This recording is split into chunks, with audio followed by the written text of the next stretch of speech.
Good evening, folks. Luke Michael Howard, clinical hypnotist and owner of Lukenosis Hypnosis here. It's the evening time in Toronto, Canada, right here. So just a couple of quick things we want to cover today. One is reminding you about my Facebook Live, which is going to be tomorrow at 7 p.m. Eastern on this very channel, where I'm going to hypnotize you with your permission to increase your immune system, to put up like a piece of plexiglass protection between you and any illness out there, because a lot of people are suffering from the coronavirus or symptoms or fear. So a free hypnotic experience tomorrow from 7 p.m. to boost up your immune system, to make you as bulletproof as possible. And if you are suffering from the symptoms of coronavirus, potential ways to help you recover a little bit faster. But that will be tomorrow at 7 p.m. It will be hypnosis, and it will be eyes closed hypnosis. So anyone that has health anxiety, let them know. Share the link below. Let them be on the call, or I should say the Facebook Live tomorrow, where we'll be increasing your immune system.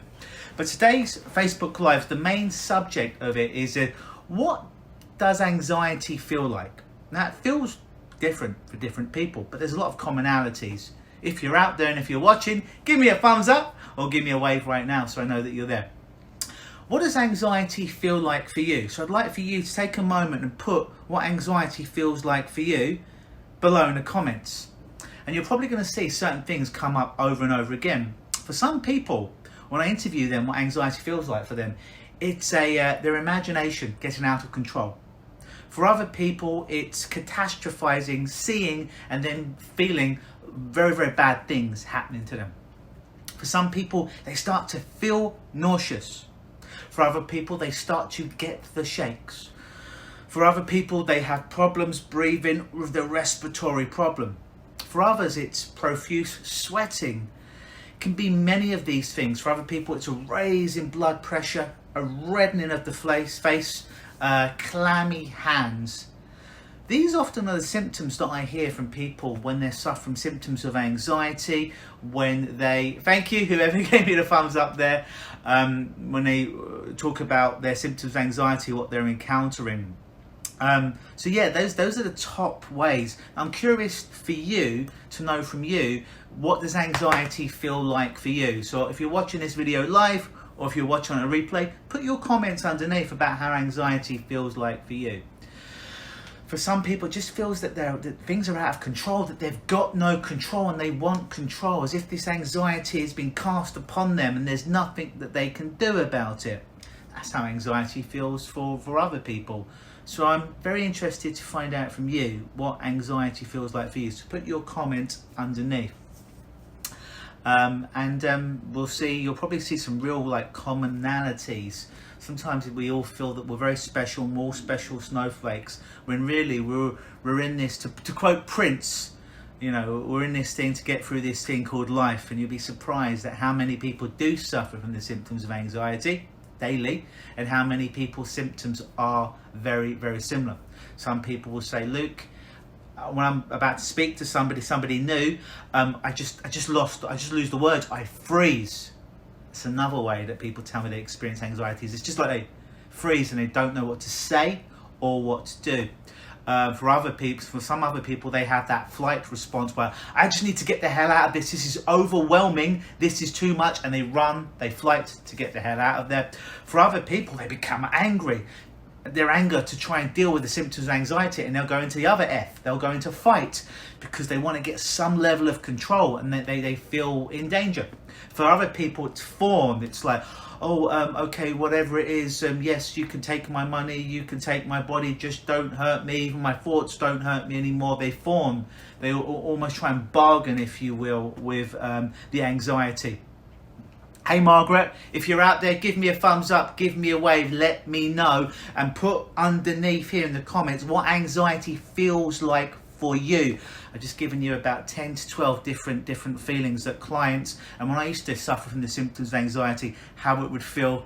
thank you, Margaret, how it would feel for me. So put how it feels for you, and you'll read the thread, and you'll probably be surprised to see that many people suffer from the same symptoms. Another one that I've been hearing recently is heart palpitations, just like boom, boom, boom, boom, boom.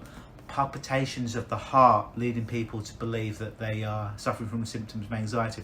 The interesting thing is this: when somebody is very excited, the symptoms on the body of excitement and the symptoms in or on the body of anxiety are often very similar.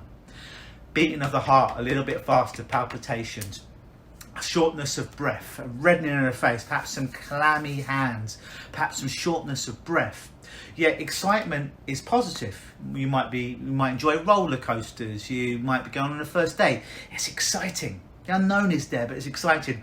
Whereas what we mislabel a lot of times anxiety is just we give it a label. We give that same sensation in the body of excitement, but we call it anxiety because it's something we don't want to face, or it's something we don't want to do, and we slap on this general diagnosis, whether we're self-diagnosed or not, of anxiety.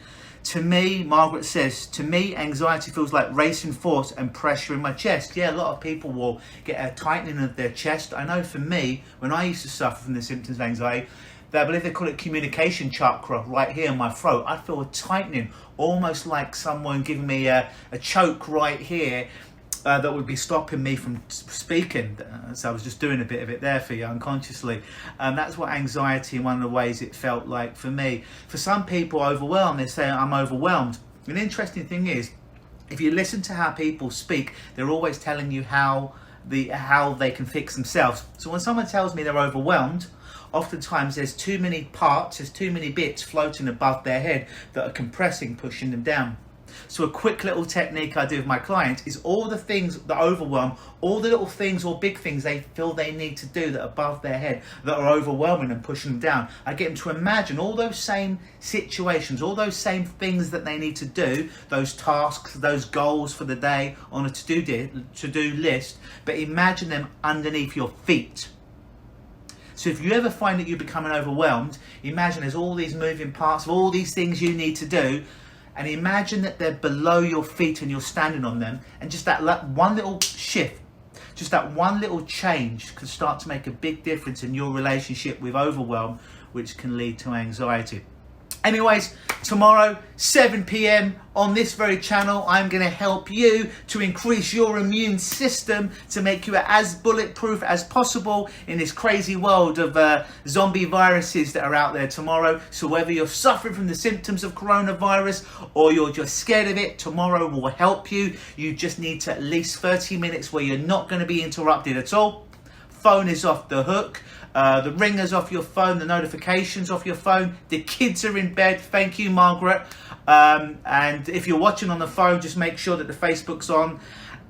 No one's going to interrupt you. Family members, partners, kids are not going to interrupt you. Your animals are not going to interrupt you.